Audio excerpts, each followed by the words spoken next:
Nearly 3 times the length of a football pitch and as wide as a 6-lane motorway, the Derbyshire was one of the biggest ships ever built, and she should have been unsinkable. But in September 1980, suddenly, violently, the Derbyshire vanished without a trace, and with her, all 44 people on board. For years, the cause of the tragedy remained a mystery, until a team of experts, armed with the latest in ocean exploration equipment, set out on a voyage of discovery, determined to find out what had sunk the biggest British merchant ship ever lost at sea.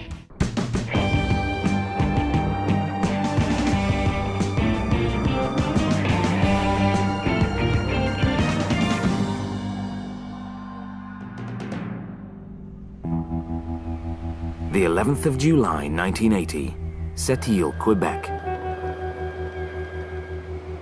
The conveyor belts had been running night and day for 36 hours, feeding the cavernous belly of the Derbyshire. She was one of the newest and largest ships in the British Merchant Marine Fleet. 21 stories from the engine room to the top of the bridge, 300 meters long. So vast, the captain needed binoculars to see what was happening on the bow.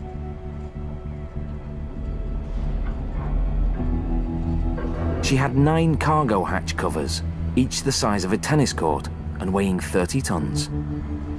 Once loaded, she'd be carrying 157,000 tons of iron ore, this time bound for a steel mill in Japan. The crew prepared the Derbyshire to sail.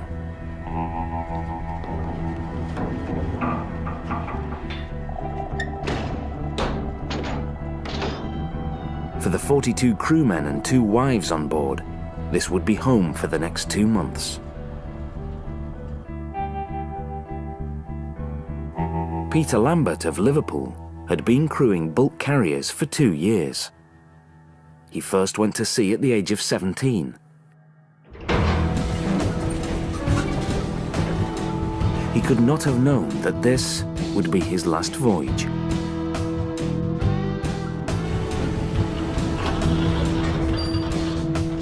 Captain Geoffrey Underhill plotted the course.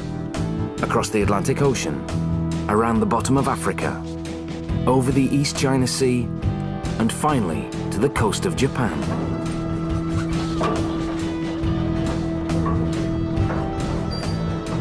But they would never reach their destination. The voyage would end in one of the most mysterious disasters in seafaring history. The 6th of September 1980. After 2 uneventful months at sea, the Derbyshire and her crew were just a few days from safe harbor in Japan. But the weather suddenly took a turn for the worse. A storm warning came in from Tokyo.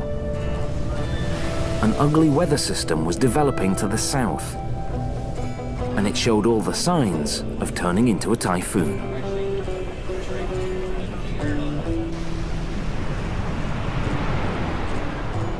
This massive thing that is sitting there and is coming towards you. Robin Williams was one of the key investigators who would help unravel the mystery of what happened to the Derbyshire. Typhoons are monster weather systems, 500 miles across. It doesn't creep up on you in the dead of night. It's not like that. It's there on the horizon, and you know it's there. 21 hours later, just after midnight, the tropical storm had just been upgraded and was given a name, Typhoon Orchid. It was headed straight for the Derbyshire. More than 300 kilometers from the center of the storm, the massive ship was outside the danger zone, but not far enough to escape the ferocious winds and seas. What's it like to be that close to a typhoon? You get spume coming off the swell tops, you get horizontal rain. Nigel Malpas, former chief officer of the Derbyshire and perhaps the luckiest man alive. He was supposed to have been there with his crewmates on the Derbyshire's last fatal voyage. By a quirk of fate, the orders never reached him. But just a year before, Malpas had sailed her on the same route. Through the seas, sailors called Typhoon Alley. We would see green water coming over the forward end, running down the deck, going over the side, draining away. We would see spray coming up and probably hitting the bridge fronts here. Inside, Peter Lambert and his 43 crewmates did the only thing they could: wait it out. But the Derbyshire was so huge that even in the roughest seas, the crew barely felt her moving. There is a great sense on a big ship like that where you feel cocooned in some way. You are protected from the elements by being inside. You have this overwhelming feeling that this is the center of the universe at times. The 8th of September. By then, the storm was so intense, visibility had dropped to 0. Captain Underhill was relying on the shore authorities to advise him on the course of the typhoon. But the weather updates from Tokyo and Guam weren't much help. Each had Orchid in a different position and moving in a different direction. Most typhoons follow a predictable course and blow over in 6 hours or so, but not Orchid. This typhoon was moving erratically, sometimes doubling back on itself. And worse, it hadn't let up in 36 hours. For the first time, everyone on board could feel the ship start to pitch.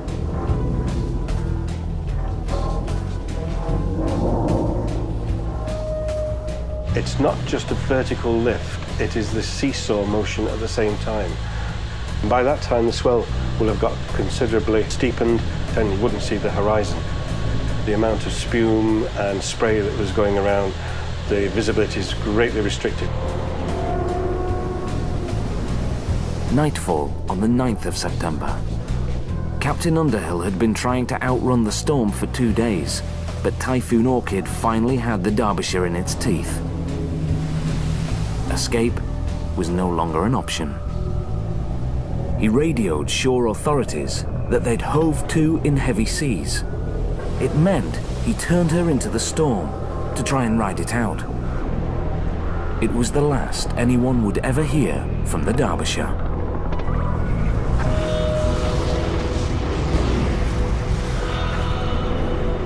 Sometime in the next few hours, the Derbyshire disappeared.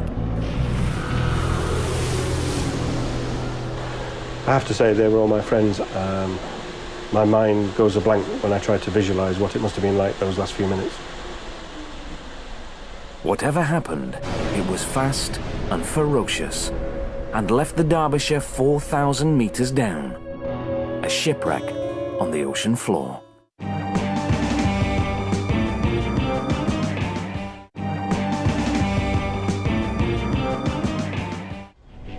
The Derbyshire, a British merchant ship so enormous she had to be built in sections and then pieced together. Sometime during the night of the 9th of September 1980, she sank in a violent typhoon off the southeast coast of Japan. No mayday was ever heard. In Liverpool, families of the crew learned there'd been trouble at sea. But when Peter Lambert's brother got the news, he still had hope that the Derbyshire and her crew would be found safe. Well, the phone call was that they'd lost contact with the Derbyshire. She'd been in rough seas, the mast had probably been broken, they can't radio out, and everything will be okay. But 4 days after that phone call, there was still no sign of the Derbyshire. Then, in the East China Sea, a search plane spotted an oil slick 65 kilometers from her last known position. It wasn't much to go on, but it was the first piece of evidence that the Derbyshire had sunk. I mean, this was a brand new ship, massive ship. She was classed on the same lines as the Titanic, unsinkable. 6 weeks later, a passing freighter found an empty lifeboat torn from the deck of the Derbyshire. Then nothing. Without witnesses or much evidence, the British government didn't hold a formal investigation. The loss of the biggest ship in the British merchant fleet and all 44 on board was ruled an act of God. But for the families of the dead sailors, that wasn't good enough. My mother, all she kept on asking was why. Why the Derbyshire sank? Why wasn't Peter coming home? And I remember saying to her, I don't know, but I'll find out. Paul Lambert would deliver on that promise.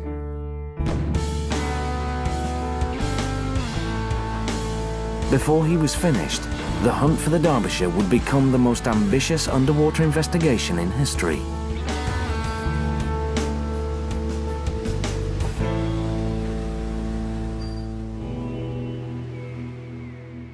What sank this giant so fast, her crew didn't even have time to radio for help? Could it have been an explosion in the engine room that fatally wounded her? Or was she ripped apart by a rogue wave, a phenomenon many scientists refuse to credit as real? Did the ship itself have an undetected flaw that sealed her fate? Or worst of all, did a crewman make a critical mistake that took the lives of everyone on board?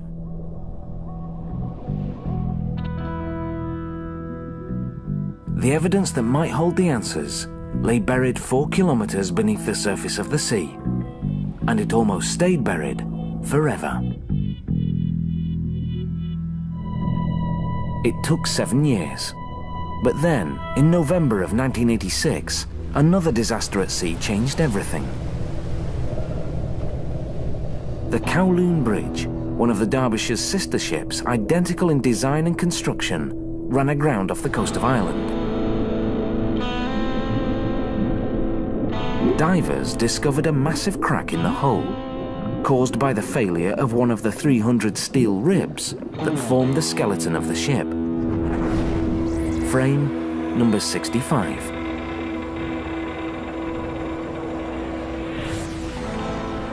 Had the Derbyshire had the same hidden fatal flaw? If the ship cracked at frame 65, death came swiftly.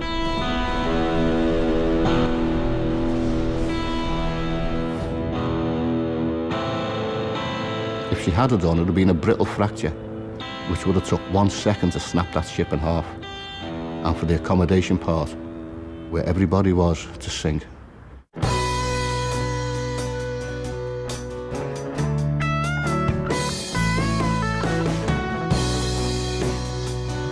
If the hull of the Derbyshire had cracked as it did on the Kowloon Bridge, it meant that 4 other ships, built from identical blueprints, were potential death traps.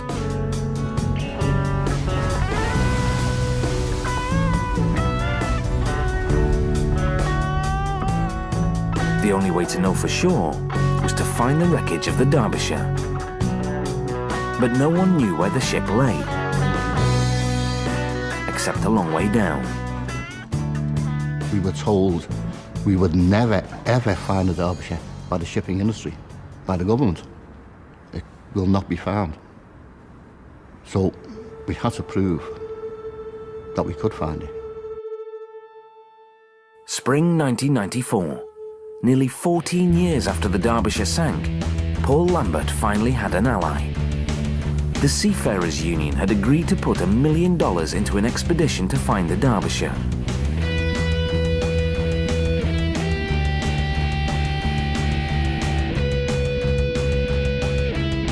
But shipwreck hunting is an expensive business. $1 million would buy just 8 days. 8 days to search 450 square kilometers of ocean. It seemed an impossible task. For expedition leader David Mearns, time was the enemy. When you consider the time it took to find Titanic, it was 40 days, and they were covering an area smaller than ours. The fact that we only had 8 days gives you an indication of how much pressure we were under. All right, so your layback position's on. Yeah, layback. See this? Right on. All Mearns had to go on was the last sign of the Derbyshire, the oil slick reported by the Japanese Coast Guard. The team was using a submersible called Ocean Explorer. In water of such depth, it would take her 4 hours just to make the descent.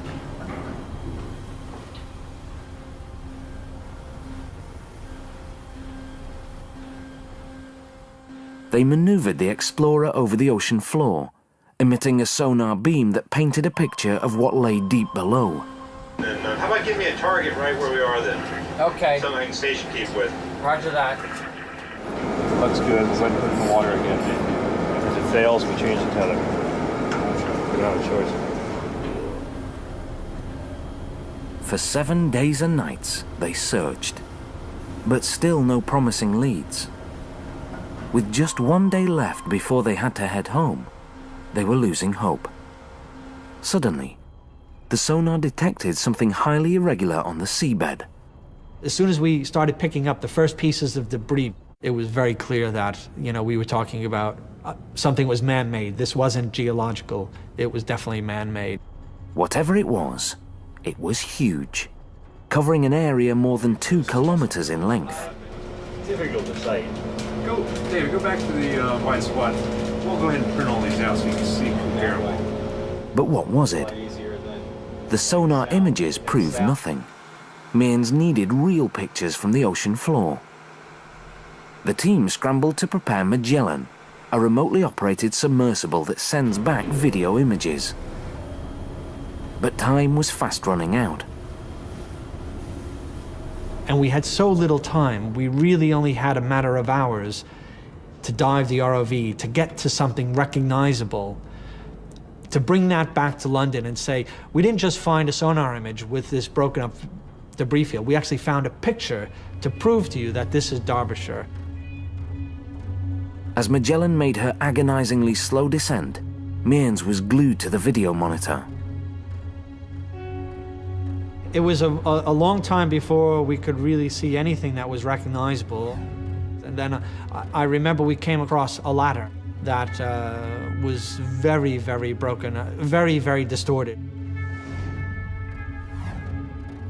I mean, this is a heavy ladder that would have taken a great deal of force to actually bend it in the shape that we found it in. Then Mearns saw something he'd never forget. We just saw all these shimmering lights, all these thousands and thousands of sparkles coming up. These very small fragments of iron ore that are almost like diamonds in the way that they have facets. The thousands of tons of iron ore that had drifted down to the seabed and scattered all over it. The spilled cargo of iron ore. The Derbyshire had been carrying 157,000 tons of it. Then Magellan delivered the one image that would prove without doubt just what they'd found. We got it, Larry. We're on the name. Is that the IRE? Yeah. There, in ghostly white letters, a piece of the name, Shire. They'd found the ship's bow. And we knew at that time, well, it was obvious we had found Derbyshire, and there would be no mistaking it. It had been 14 years since anyone had seen the Derbyshire.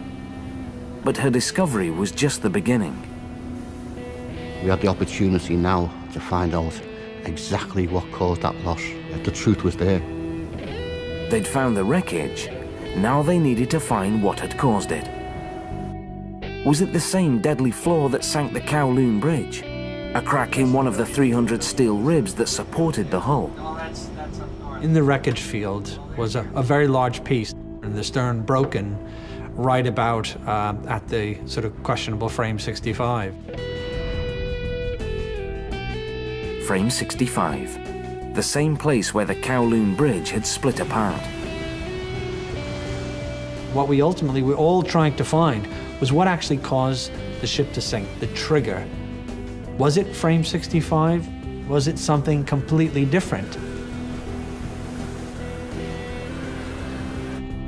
The shocking extent of the wreckage led Mearns to believe that it was something else that had sunk the Derbyshire. We could not get our heads around the fact that the ship was that broken up. You know, in my career, I've looked at dozens of shipwrecks on the seabed, and to this day, I've never seen one as damaged and broken up as Derbyshire. What could have shattered the ship into thousands of pieces? For the first time, investigators considered the possibility that the Derbyshire had been hit by something against which she had no defense. Something previously dismissed as just a sailor's story.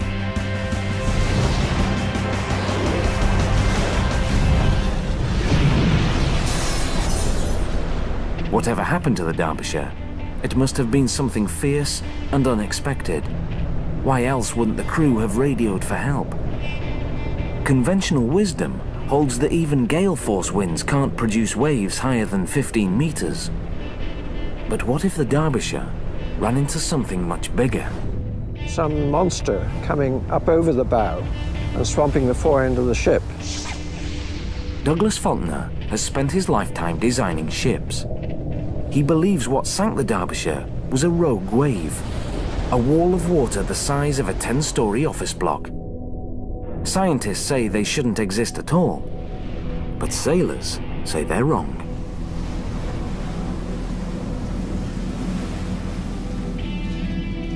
In January 1998, the Atlas Pride limped to shore after being struck by a wave big enough to rip open her bow.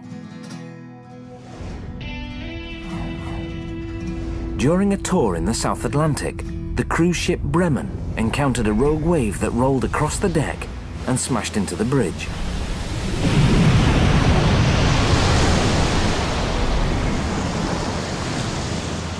Could the Derbyshire have encountered a similar monster? It was a very realistic possibility. I've been involved with rogue waves for 40 years, and I've always believed it. And I actually created rogue waves within the test tank.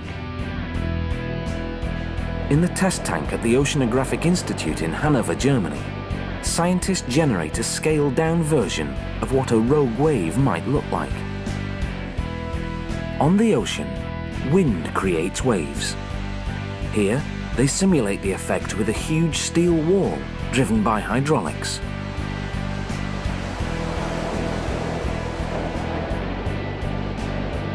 Based on their tests, they estimate that in the right conditions, a rogue wave in the open ocean could reach a height of more than 30 meters. But what are the chances of actually encountering one at sea? You have to be at the wrong place at the wrong time. They don't travel for 100 miles and catch all the ships in the way. The majority of that type of wave is something very transient, only exists for a couple of minutes. In 1995, the QE2 met one in the middle of the night. Captain Bill Warwick reported damage inflicted by a rogue wave he estimated to be 30 meters high. In Captain Warwick's words, the white cliffs of Dover approaching the ship like a fast train and breaking over the bows of the ship. Bulk carriers like the Derbyshire ride low in the water, and they're only designed to withstand the impact of 15-meter waves hitting the deck. But Typhoon Orchid was a prime breeding ground for rogue waves twice that size. The longer the wind blows, the higher the waves. And Typhoon Orchid raged for an unprecedented 36 hours. You have in these typhoons a lot of what we call crossing seas, and they come up like pyramids and may have several thousand of tons in just the crest of the pyramid, and that can do a lot of damage. A rogue wave crashing down on the Derbyshire with thousands of tons of water might have inflicted enough damage to sink her.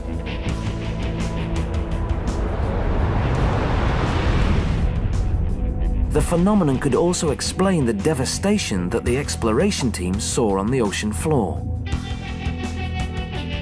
Faced with so many unanswered questions, the British government opened a formal investigation. But one early assessment would shock the seafaring world and infuriate the families of the people who perished on the Derbyshire.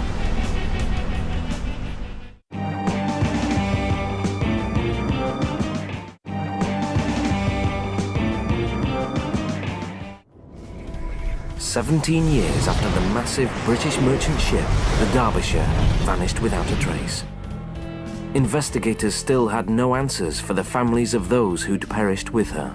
So I think for peace of mind, not just for me, but for all the families, we needed to find out why the Derbyshire was lost, and 44 people had lost their lives. Thanks to the persistence of Paul Lambert, the extraordinary footage of the wreckage site, and the rupture of the sister ship, the Kowloon Bridge, the British government agreed to launch a full-scale investigation. Was it a rogue wave that took the Derbyshire? Structural failure? Fire? Or the one possibility no one wanted to consider? Negligence. In 1997, a second expedition of shipwreck hunters headed out to sea, more than 550 kilometers off the southeast coast of Japan. It would be the last chance to solve the mystery of what sank the Derbyshire and took the lives of the 44 on board. This is the depressor weight which takes the sonar unit down, and this is all tubular structure, and you will see. Financed by the British government, Robin Williams and his team would spend 49 days at sea. They were equipped with the latest underwater technology, used to record and analyze the remains of the ship.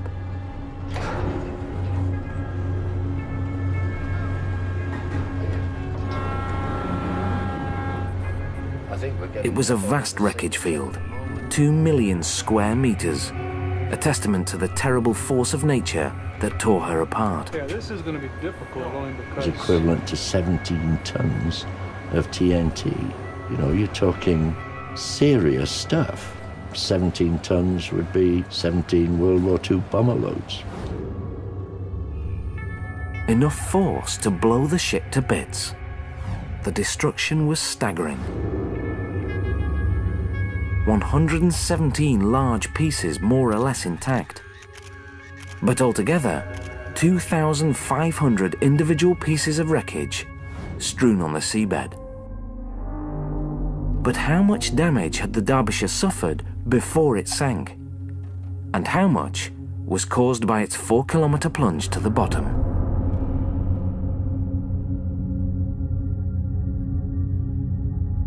The sinking process had so much power that it could twist 2-inch thick plates of steel like a towel and twist it into all sorts of grotesque shapes.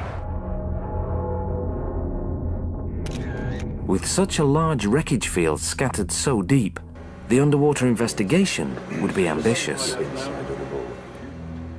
Any hope of success lay with Argo 2, the successor to the submersible that had found and photographed the Titanic a decade earlier.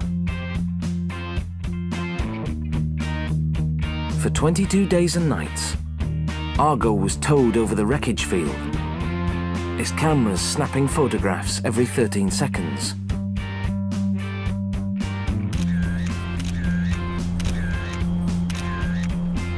$137,000 digital images.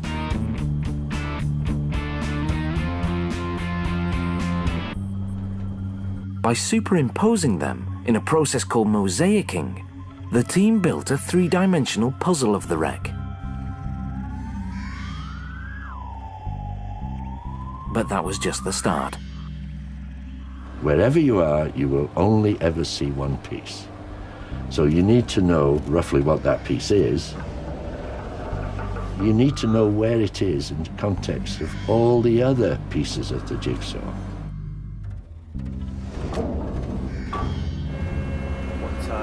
On the port side, just after the anchor, the remains of the starboard windlass.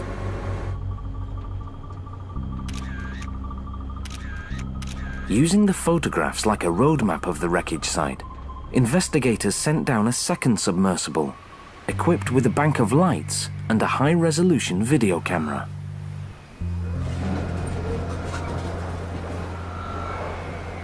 It was steered from the surface using a fiber optic umbilical cord. No easy task. John, could you do something with the focus over there? Just go to off. Eventually, the camera located the bridge, The place that was home at sea for the 44 on board. The place where Peter Lambert and the others lived and died. A chilling sight. Have a look, see the damage, have a look at that, and then come around and have a look at that, please. The accommodation had been ripped off and was lying in a heap on the seabed. It was just an eggshell. There was nothing inside.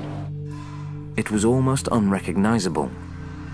But to the former chief officer who'd once sailed on the Derbyshire, the images were both familiar and haunting.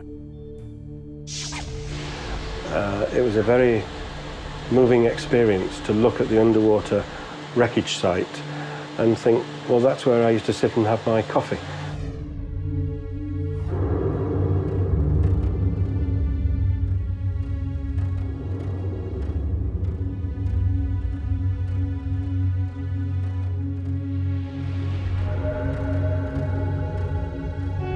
Malpas was astonished at the extent of the damage, especially considering the size and strength of the Derbyshire. This is the anchor cable and starboard windlass. It's massive in size and heavy in construction. You can see how solid it is, and it is amazing to see it has been broken off by some massive force at the bed plate level.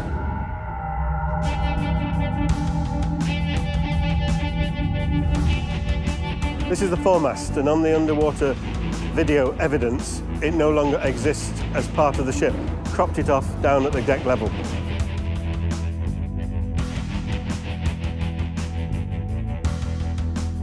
These are the mooring bits, incredibly strong in construction, and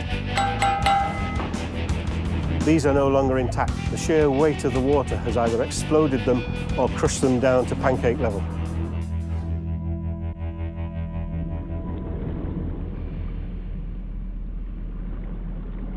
Crushed, flattened, sheared off, but definitely not burned. If there had been a fire or explosion in the engine room, the ship would have shown the scars.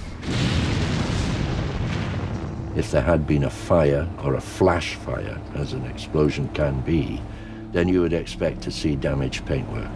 Charred, blackened. Every piece of equipment we saw in the engine room, and the bulkheads we saw in the engine room, pristine. The video proved beyond doubt. It was not a fire in the engine room that sank the Derbyshire. The other one you can see a piece of, but this one didn't show up in the roof. It's underneath the flare, I think. Williams next focused on the strongest theory, that a defect in one of the ship's steel ribs, called frame 65, had caused it to crack in two at the surface. The fact that the bridge section lay broken away from the rest of the ship seemed to support that theory. But the position of the pieces on the ocean floor told a different story. If, for example, the ship had broken in two, then we would have seen two separate wreckage fields, and you would have had this natural separation. But we didn't. It happened catastrophically, like the ship breaking in two at the surface. For 10 years, Frame 65 had been the prime suspect. It was the major reason for their expedition, but the evidence they found just didn't support that theory. Williams was stumped. A rogue wave remained a possibility, but there was a problem with that theory too. If the Derbyshire was struck by a rogue wave, the bow would have been smashed to pieces like the rest of the ship. But it wasn't. It remained remarkably intact. In fact, the bow looked almost as it had on the surface, almost untouched. It had crashed into the ocean floor with such force, it had cleaved a crater 18 meters deep.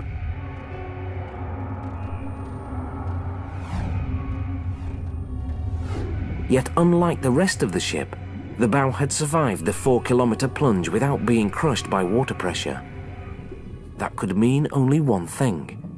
The bow was flooded before the ship sank. If a compartment is already flooded, it will not implode.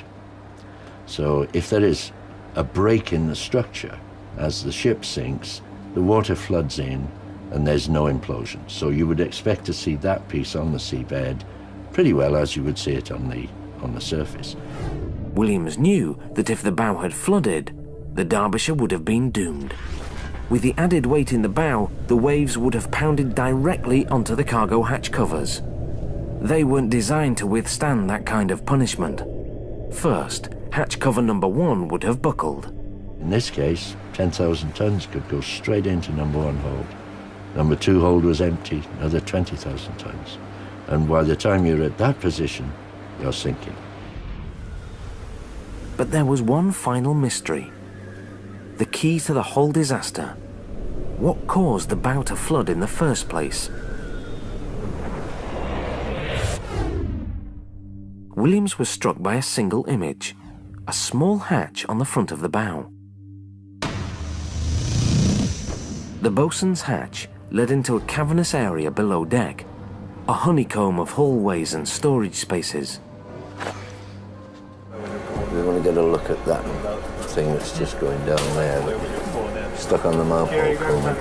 What he saw in the video forced Williams to consider the unthinkable.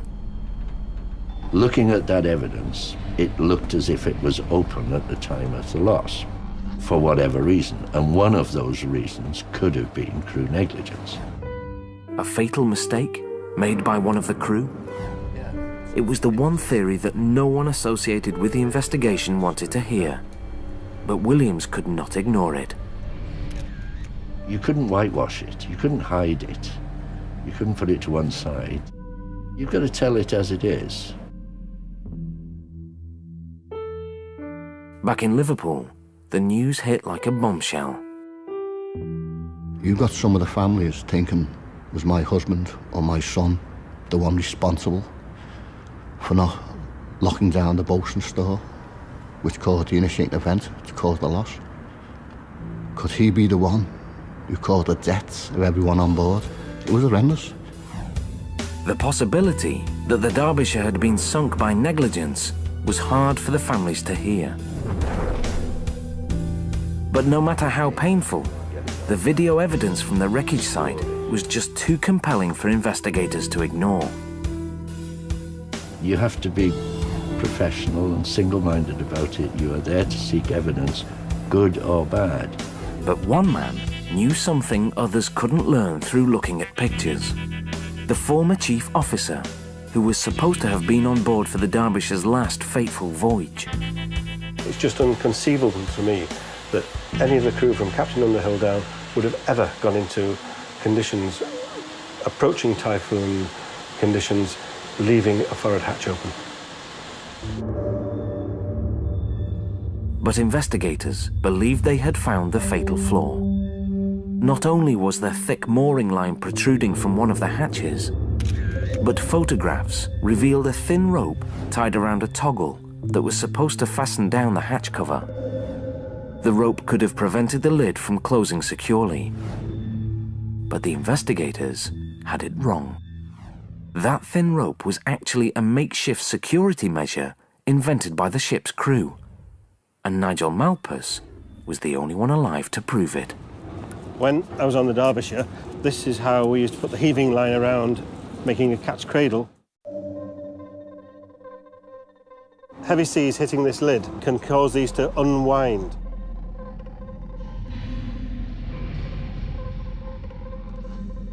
This arrangement prevents any unwinding. If this lid had been blown off as the vessel was underwater and sinking, then this arrangement, of course, would be damaged and torn off. But it would leave one piece of rope hanging down on the back quarter, which is what we now see on the video evidence as she lies on the seabed.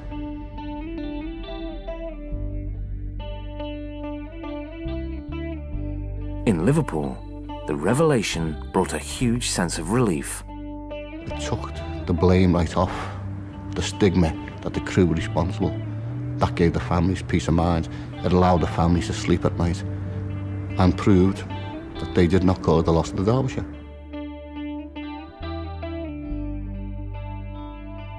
For Williams and his team, it was back to the drawing board. If it wasn't an open hatch, what had caused the bow to flood? We still had to go and look at every piece of steel to ensure that all the evidence would fit the final solution. There's only one solution that explains all the evidence, and that's the right solution. They pored over the images of the sunken bow, looking for anything that seemed out of place. Then, Williams found the answer. A series of small round holes in the deck. Ventilator holes. Less than 1/3 of a metre in diameter, there were a dozen of them in the bow of the Derbyshire.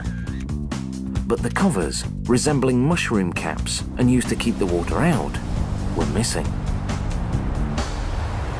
It seemed insignificant, but Williams was convinced that those missing caps led to the Derbyshire's demise. Had they been just too flimsy to stand up to the pounding waves? These vent heads are put under enormous stress, and 2 or 3 millimeters of steel isn't going to last very long. It was the last piece of the puzzle. 17 years after she disappeared without trace, Williams finally knew what had sunk the Derbyshire.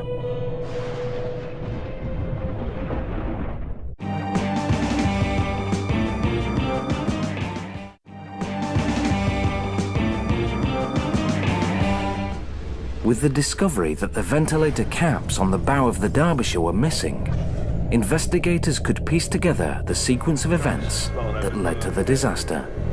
This is how it happened. The 8th of September, 1980. The Derbyshire and her crew of 44 were just a few days from their scheduled arrival in Japan when they were caught by Typhoon Orchid. This typhoon was a big, heavy, old lumbering beast. Big waves for a long time. And you can imagine these things beating hell out of that foredeck over 24 hours. Something had to give way. And what gave way were the ventilator caps. Torn away by the waves, leaving a dozen open holes, each less than 30 centimeters in diameter. You still had these big waves coming, and every time the wave passed, a slug of water went down in there. And it was like a dripping tap. It eventually fills the basin. For 36 hours, water slowly flooded the forward storage space. The extra weight meant the ship was riding lower in the water, exposing it to the full onslaught of the waves. The flooding bow was inaccessible from below deck, and in the storm, invisible from the bridge. The captain and crew had no idea it was dragging them down. You've been sitting in this storm for 12, 14 hours, and you've got used to the whole motion going on, and there's a slight change. It doesn't quite come up so far, doesn't rise quite so quickly. So what is it? It was the ship beginning to go down by the bow. Over a period of time, maybe hours, progressively going down and down. And then suddenly, when it all happened, it would go very quickly. With the bow flooded, the hatches were vulnerable. In the early morning hours of the 10th of September, the first hatch cover suddenly buckled. 10,000 tons of water flooded the first hold, dragging the bow deeper into the oncoming waves. 30 seconds later, hatch cover number 2 collapsed. Then hatch cover number 3.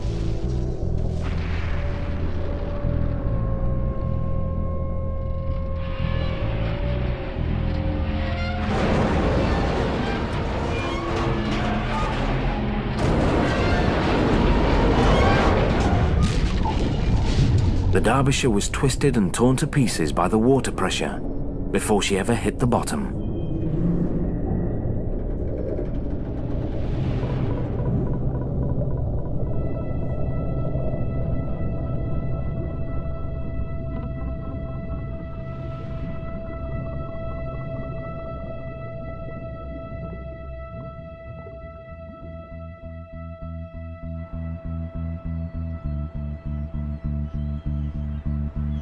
It took almost 20 years to learn what had really happened to the Derbyshire that night.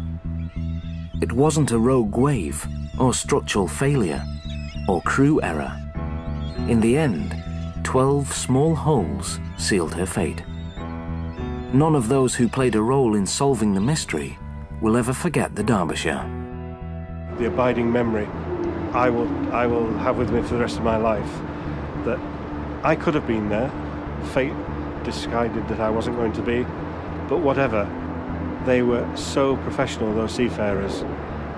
It would have been unfair if we never discovered the truth. We've proved that there's no hiding place anymore, that wherever the ship is lost, we can go and find it, and we can find out what happened to it.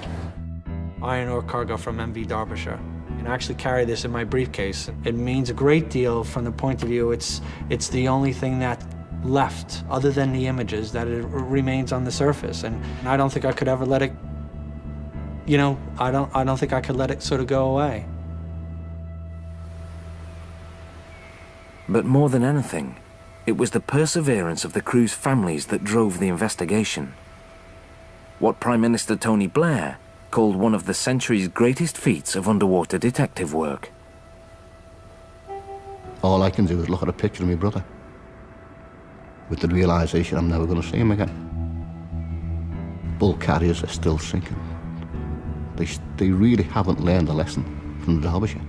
So I haven't got peace of mind, because there's going to be more mothers, wives, children crying for their loved ones because they're being lost at sea. 80% of the world's trade is still done by sea. And every 2 months, somewhere on the world's oceans, another bulk carrier is lost. Crews like that of the Derbyshire, who never come home.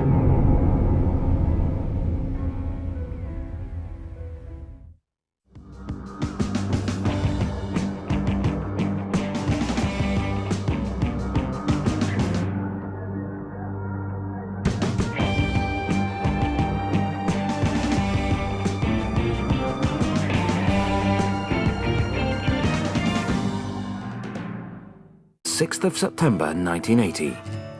After 2 uneventful months at sea, the Derbyshire and her crew were just a few days from safe harbour in Japan. But the weather suddenly took a turn for the worse. A storm warning came in from Tokyo. An ugly weather system was developing to the south, and it showed all the signs of turning into a typhoon.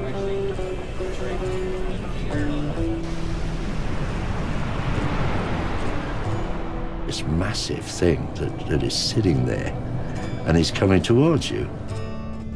Robin Williams was one of the key investigators who would help unravel the mystery of what happened to the Derbyshire.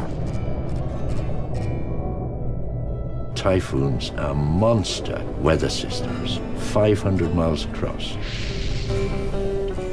It doesn't creep up on you in the dead of night. It's not like that. It's there on the horizon, and you know it's there. 21 hours later, just after midnight, the tropical storm had just been upgraded and was given a name, Typhoon Orchid. It was headed straight for the Derbyshire. More than 300 kilometers from the center of the storm, the massive ship was outside the danger zone, but not far enough to escape the ferocious winds and seas. What's it like to be that close to a typhoon? You get spume coming off the swell tops, you get horizontal rain. Nigel Malpas, former chief officer of the Derbyshire and perhaps the luckiest man alive. He was supposed to have been there with his crewmates on the Derbyshire's last fatal voyage. By a quirk of fate, the orders never reached him. But just a year before, Malpas had sailed her on the same route. Through the seas, sailors called Typhoon Alley. We would see green. Nearly 3 times the length of a football pitch and as wide as a 6-lane motorway. The Derbyshire was one of the biggest ships ever built, and she should have been unsinkable. But in September 1980, suddenly, violently, the Derbyshire vanished without a trace, and with her, all 44 people on board. For years, the cause of the tragedy remained a mystery, until a team of experts, armed with the latest in ocean exploration equipment, set out on a voyage of discovery, determined to find out what had sunk the biggest British merchant ship ever lost at sea.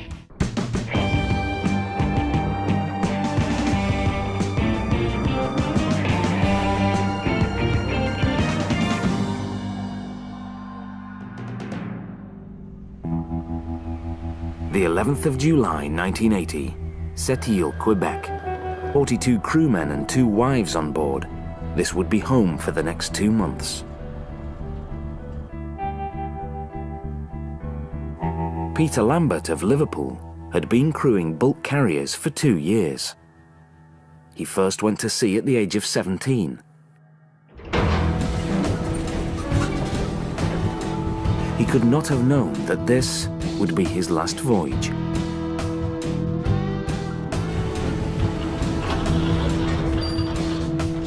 Captain Geoffrey Underhill plotted the course.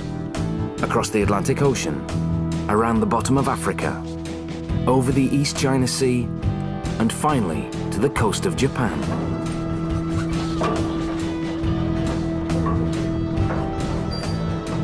But they would never reach their destination. The voyage would end in one of the most mysterious disasters in seafaring history.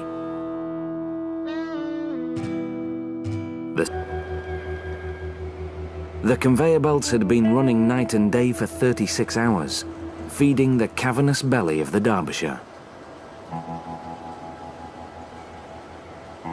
She was one of the newest and largest ships in the British Merchant Marine Fleet. 21 stories from the engine room to the top of the bridge, 300 meters long. So vast, the captain needed binoculars to see what was happening on the bow.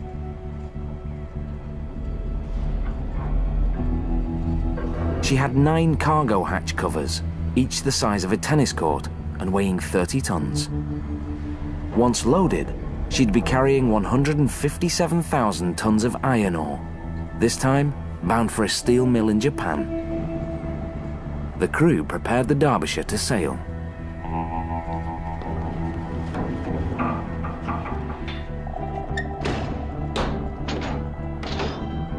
For the